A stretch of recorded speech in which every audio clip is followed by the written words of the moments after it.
Well, you see the title of the message today, it's God's Victory.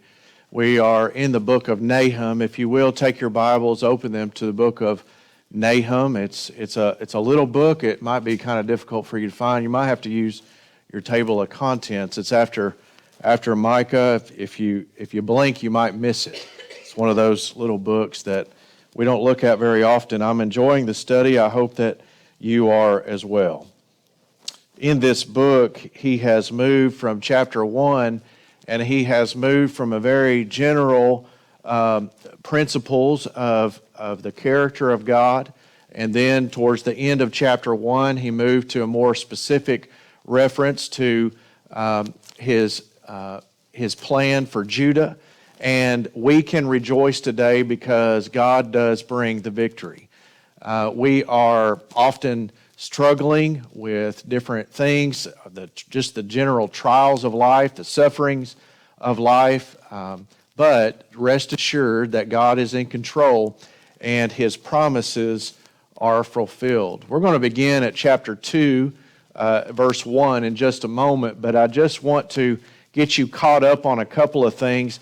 Remember last week that he moved towards mentioning Judah and his plan for Judah, because Nahum is standing in the presence in Jerusalem, talking to these people of Judah.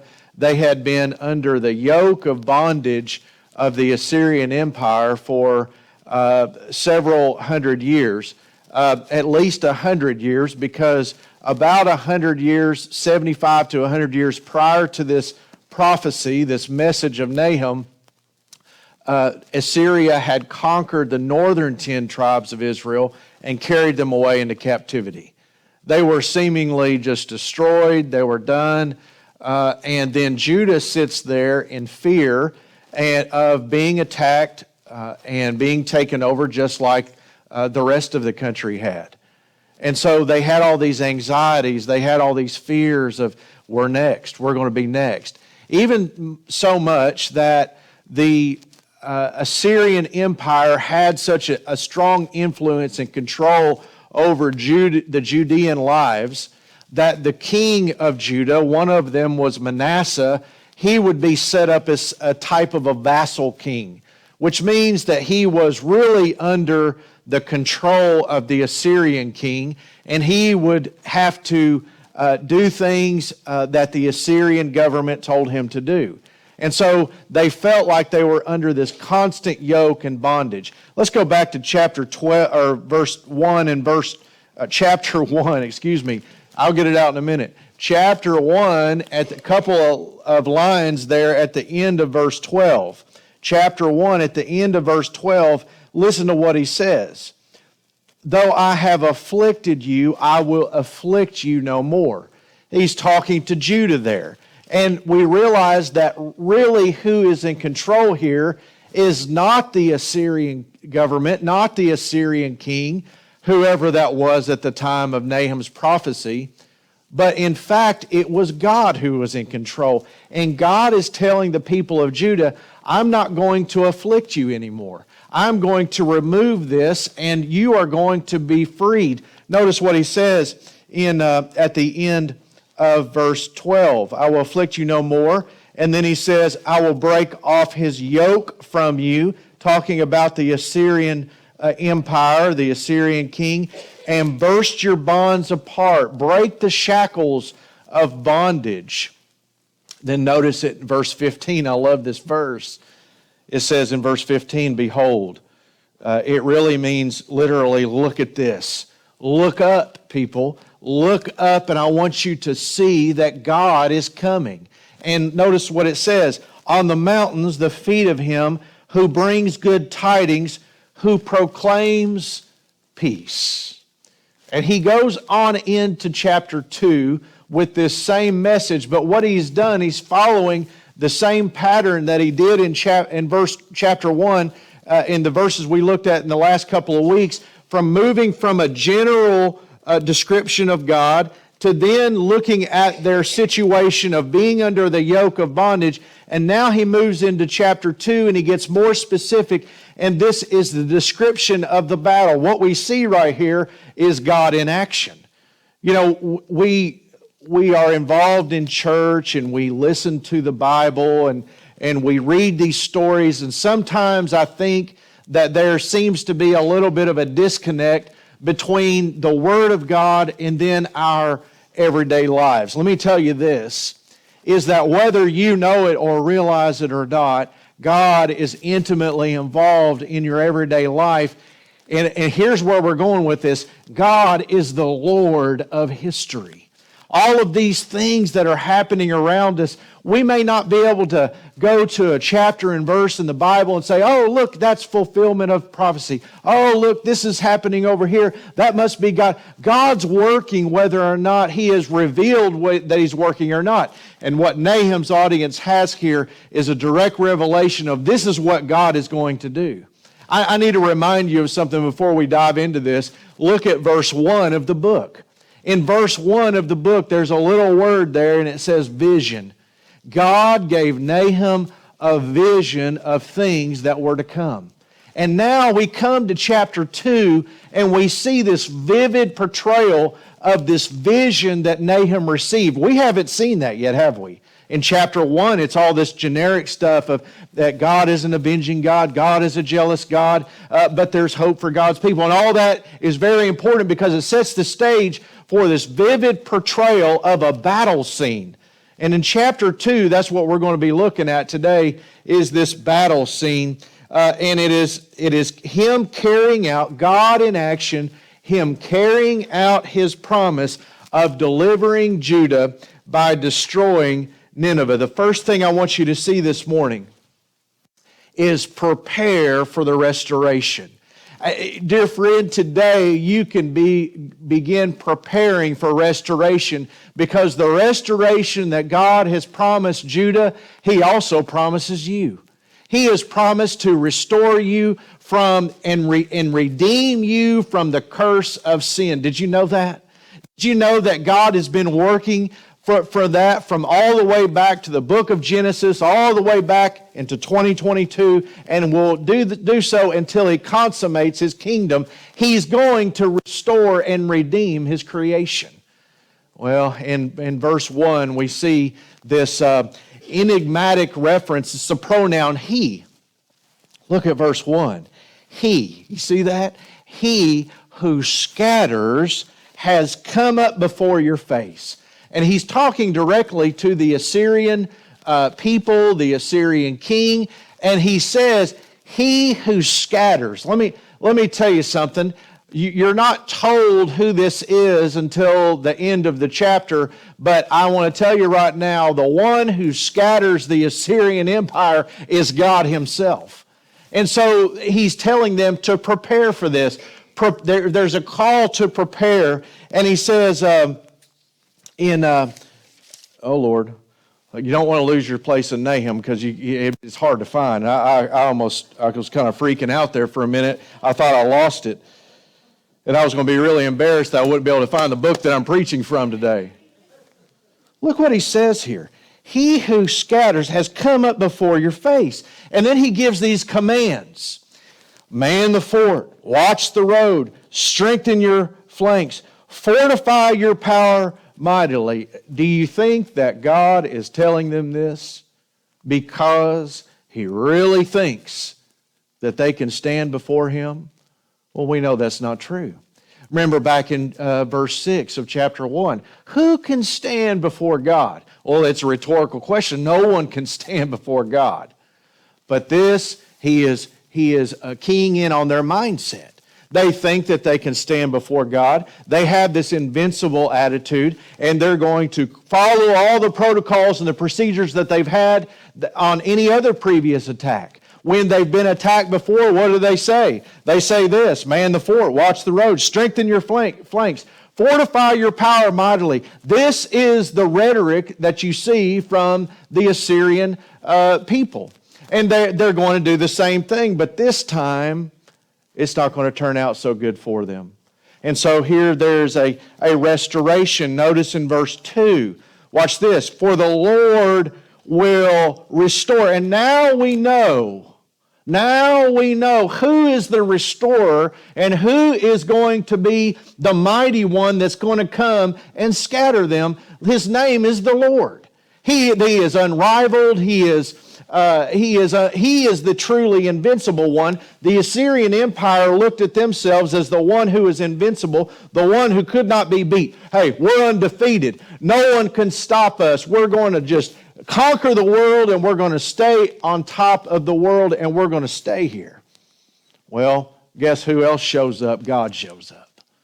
And you're not going to stop God when He shows up. He says, get on out there and watch. Get on out there in your battle positions. Go ahead and get out there and let's see what happens. And God is going to fight against them. Well, notice here in verse 2, the Lord will restore the excellence of Jacob like the excellence of Israel, for the emptiers have emptied them out and ruined their vine branches. This is so just intriguing, really, I guess is the one way to put it, is that here at their weakest moment, Judah at their weakest, Judah when they are hopeless, it says the emptiers have emptied them out. They have already been plundered, they have already been defeated, they are a vassal state to the Assyrian Empire. They have no power. But what does it say there? It says that the Lord is going to restore them. And so this whole thing of one who comes and is going to fight against the Assyrian Empire, what he's saying is this is really God at work at restoring Israel. This is God's plan who is going to carry out against the invincible, mighty empire of the Assyrians. The Assyrians can't stand. Judah is so weak and helpless, but guess who shows up? God shows up. You know, sometimes we think that we're going to get ready for a victory when we're strong. We're going to get ready for a victory when everything is going our way. Let me tell you, when you need to get ready for a victory is when you turn to God and trust Him, because He is the one who brings the victory. You don't have to be strong. What you have to have is God on your side. And that's the point of these first two verses. God on their side. He is the one who has come up before their face. They are weak, but guess who is strong? God is strong. A second thing I want you to see this morning, and we're going to go into this battle scene. It is really, I don't have time to just exhaust every little detail. Second thing I want you to see here is the enemy is plundered. The enemy is plundered. And this is an attack on the Assyrian Empire, but specifically it is an attack on the city of Nineveh, their capital. It goes into such great, vivid detail that there's something called the Babylonian Chronicle, which is a history of the Babylonians conquering the city of Nineveh. And it's often said that Nahum's account was more detailed than the account after the fact. Let me remind you one more time, this is a vision that God gave Nahum probably 30 or 40 years before it even happened, and Nahum is seeing this. Nahum is seeing this battle take place, and then he shows it to the people of Judah. Do you think that God cares about His people knowing His plan for them? I think He does. Great application there, isn't there? Is that God is concerned with people having hope because He is going to tell them ahead of time what's going to happen. Hey, we already know how it's going to end, don't we? God wins. God wins, and God told us that because He cares for you. He knows that you're going to be going through different trials and tribulations and sufferings and persecutions. Jesus told us that too, didn't He? But because of that, in the interim period between when Jesus ascended and when Jesus comes back on a cloud, He wants us to have this hope. Now watch this in verse 3 through 5. And well, in verse 3, you see something about the enemy soldiers, the shields of his might. He's going into all this detail of describing their shields and the color of their uniforms. The color of their uniform, this is really interesting. The color of their uniforms are red.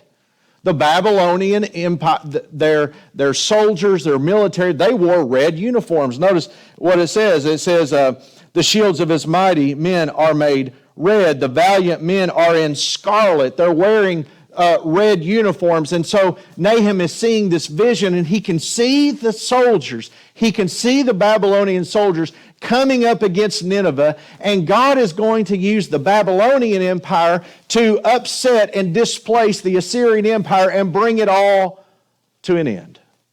And here Nahum is seeing this 30 and 40 years before, and he can see the soldiers as they approach the city wearing red, and they have their shields brandished as they approach the city.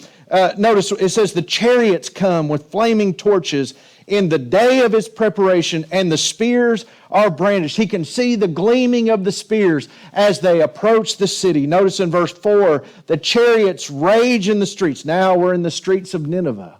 And Nahum is in Jerusalem, and he sees this in a vision from God, and he sees the chariots running through the streets, taking the lives of people, and their mayhem and havoc and the chaos of the city. They jostle one another in the broad roads. They seem like torches. They run like lightning. And Nahum is seeing all of this unfold. The streets of Nineveh are a battle scene, and the chariots race up and down the streets as they begin to conquer and overrun Nineveh. Notice in verse 5, he remembers his nobles. They stumble in their walk. They make haste to her walls, and the defense is prepared. This is a lot like what he said back in verse 1, isn't it? Man the fort, watch the road, strengthen your flanks, fortify your power mightily. The king and the generals, they all issue these commands to go, get in your position. And it says that they stumble in their walk. They run to their defensive positions. The defense is prepared. Notice in verse 6, the gates of the rivers are open and the palace is dissolved. I want to stay here for just a minute. And this is just so interesting. This is neat, D. This is neat. This is neat stuff. Is that in the city of Nineveh, they had a river that would go through that city. And the Assyrian king had gloated and boasted of the great works that they have done in controlling this river. And this river that would come, and it would have a series of dams that would control it, and it would have a stream that would flow through Nineveh. What a beautiful city it was. It had orchards and gardens, and they had statues to their gods. It was a place of intellectual advancement and culture and all of these things. They were proud of their intellectual advances. They were proud of their engineering feats, and now God is going to use it against them. They are not invincible. The Babylonians, this is recorded in history, that they would ruin the dams and they flooded the city. All of these things, these engineering feats and remarkable accomplishments that they did would now be turned on them. And the Babylonians would release all that water, and it would flood the city, no doubt killing many, many people and destroying the city. It says there that the palace is dissolved, maybe washed away. Verse 7, it is decreed, she, and this is either a reference to the queen or the goddess of Ishtar. I really think it's a reference to the goddess of Ishtar, because back here it says in chapter 1, he made a reference here, your name shall be perpetuated no longer. Out of the house of your gods I will, look at that, cut off the carved image and the molded image. And now he's talking about over here in verse 7 of chapter 2, she shall be led away captive, she shall be brought up, and her maidservants shall lead her as with the voice of doves beating their breasts. That's a sign of mourning. That's a sign of defeat, a sign of like Job did when he would beat on his breast, and he would be mourning over his loss. They are mourning over their gods who are now being defeated, and they're washed away. The Babylonian Empire is taking their gods away, just like the Assyrian would take the gods of those who they conquered away. That's just a common practice in that time and in that region. Look at verse 8. I think this is very figurative. Though Nineveh of old was like a pool of water, a refreshing place, now they flee away. Halt, halt, they cry. Nahum not only sees all these things, he hears it, doesn't he? He hears the voices of the generals as they tell their soldiers to stop, hold your position. And Nahum hears this, and he puts it right here in this description of a battle. He can hear the voices of them say, stop, stop, hold, don't retreat, stay here. And notice what they do. But no one turns back. They are running away in fear. They are running away because they know they're going to be defeated. Look in verse 9 and part of verse 10. Take spoil of silver, take spoil of gold. There is no end of treasure or wealth of every desirable prize. The people of Assyria had plundered the neighboring countries around them, and their storehouses were full of wealth, and now their storehouses are going to be emptied at the hands of this attacker. And they're going to take all of their silver, all of their gold, all of the things that they've taken from other countries, and it's going to be taken away from them. She is empty, verse 10, desolate and waste. The heart melts and the knees shake. Much pain is in every side, and all their faces are drained of color. It's an amazing description of this battle. You hear them say, stop, stop. You see the flashes of chariots like lightning through the streets. You see the flooding of the city by the river that the dams have been destroyed. You hear the horror in the people as they are destroyed. And then notice that in verse 10 at the end. And all their faces are drained of color. What a powerful image that is at defeat. At when I can't, this is horror. I cannot believe it. And they just go pale. All of the color drains from them, and they are in shock, is what it is. They are in shock at what's happening. All the color leaves their faces. Well, that's the battle. That's the destruction of Nineveh. There's one more thing I want to give you this morning, and it's God's reversal of place. God's reversal of place. And this is where I want to really hit a home run this morning. Listen to this. Where is the dwelling of the lions and the feeding place of the young lions, where the lion walked, the lioness and lion's cub? And no one made them afraid. The lion tore in pieces enough for his cubs, killed for his lionesses, filled his caves with prey and his dens with flesh. This is a figurative, it's like a metaphor of the Assyrian Empire and the Assyrian king being like a lion, and the lion's cubs are this empire. It's all the people that are under this king, and the king rules here. And it's more than actually a metaphor. It's figurative in the sense that he is equating this to the empire and the king and explaining it in this way. But it's also literal in the fact that you can go through the Assyrian history, and all of the kings of Assyria use the image of a lion. This is who he really thought he was. He thought that he was going to take care of his empire, and he was like a lion, the mighty lion who would be able to conquer everything in the animal kingdom. He would also be able to, like a lion, conquer the kingdoms of the world and bring back spoils for his people. That's the lion cubs. And he would fill their dens. He would provide for them. He would protect them. He would be able to conquer them and defeat them and just tear everyone to pieces. But then you have verse 13. Notice what it says. Behold, I am against you, says the Lord. Well, it made for great rhetoric. It made for great propaganda to be able to make the king to be able to make himself look like a lion. But he is no match for the great God of this world. God says, look here, Mr. Lion, Mr. Conqueror, Mr. Invincible. God says, I am against you. Who can stand before God? No one can.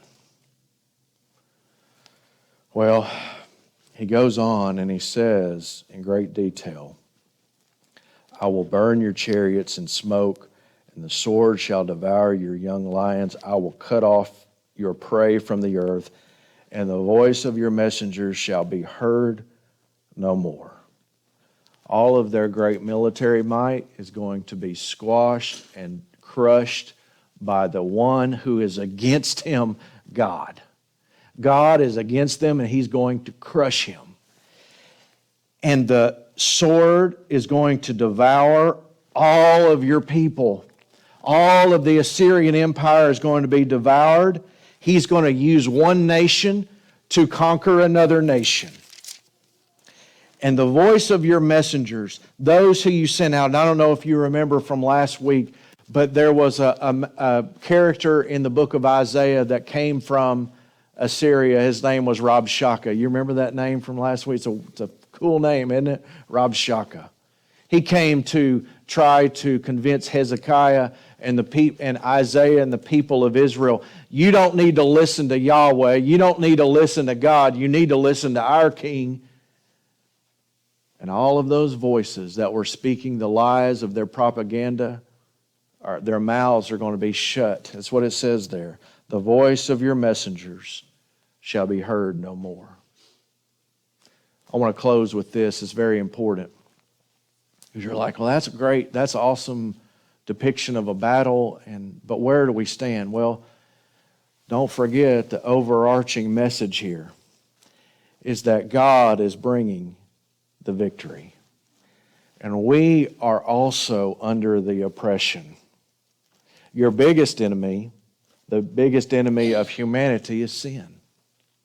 It's sin. Well, God has defeated that enemy also. All of us are going to face the paramount result of the curse of sin is death. All of us have to die because of this curse that we're under. But guess what? God has been victorious over that also.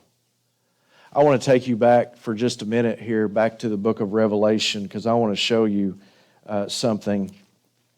This is just amazing. We can go back and read the end of the story, and we can see some things that the people of Judea, the tribe of Judah there, did not see.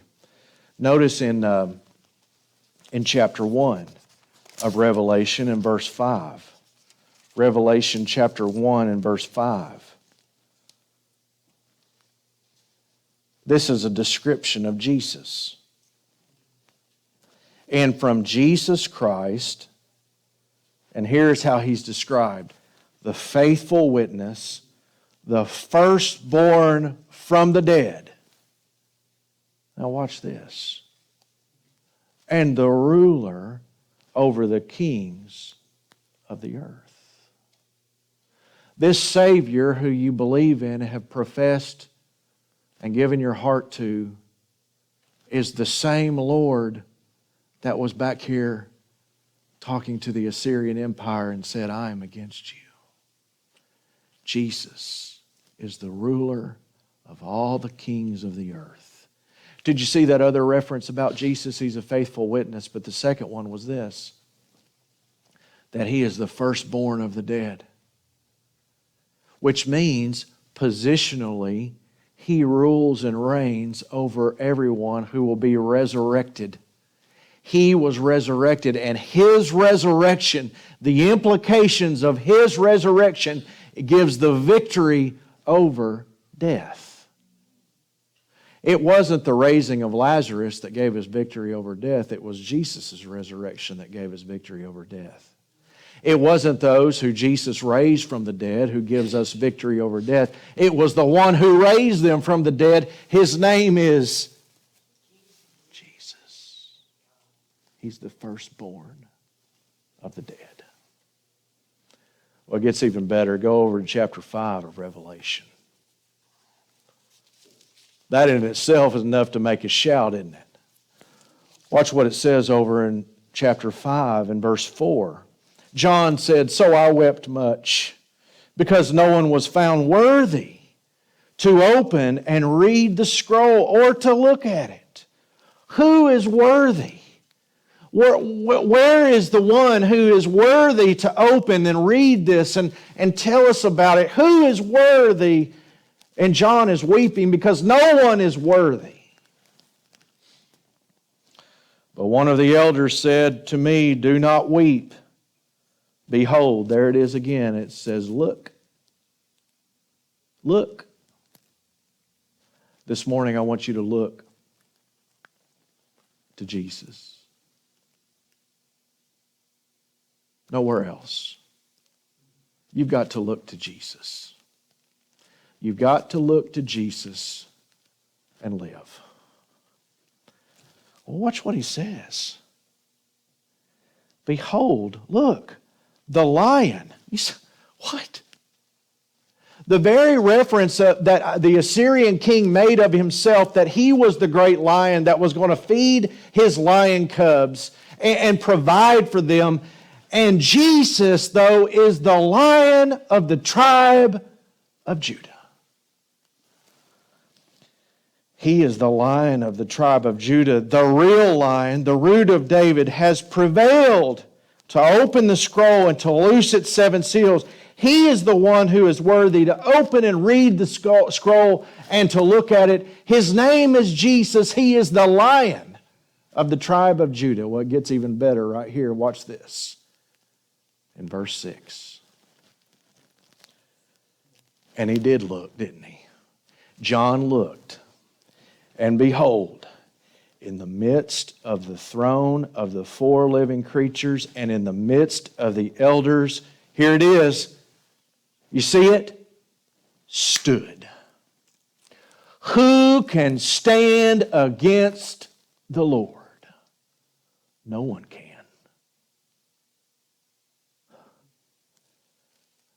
But guess what is standing? A lamb. Are you kidding me? Jesus, the faithful witness, the firstborn of the dead, he is the Lion of the tribe of Judah. And then John looks and he sees a lamb standing. It's standing, but it also appears to have been killed. Isn't that interesting? It looks like it's dead. It looks like one that has been sacrificed, but it's not dead. It's standing. I want you to know something this morning. Think about the message here. Oppression, defeat, persecution, suffering in this world, but God is the Lord of history, and He's bringing the victory, and He's brought the victory through Jesus Christ, a Lamb that is standing. He has defeated death. God is bringing the victory. As we stand and have a song of invitation, I want you to think about this.